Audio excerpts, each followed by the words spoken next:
todas las situaciones de crisis hay cosas buenas y hay cosas menos buenas.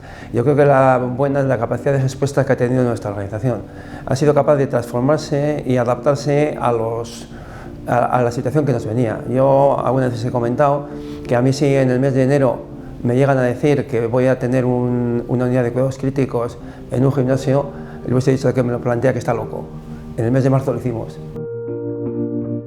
Yo creo que esta pandemia, para bien y para mal, va a cambiar el modelo de trabajo de nuestros sistemas. Hemos visto herramientas que teníamos ahí en nuestras manos que no utilizábamos quizás por modos de trabajo, como son todo el tema de consultas no presenciales.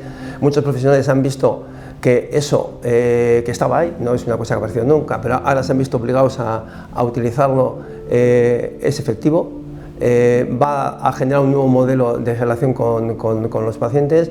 Yo creo que eso es muy positivo. Yo creo que a todos nos va a cambiar la manera de pensar, nos va a cambiar la manera de trabajar, y yo creo que también a nivel personal nos va a cambiar un poco la manera de interrelacionarnos entre nosotros.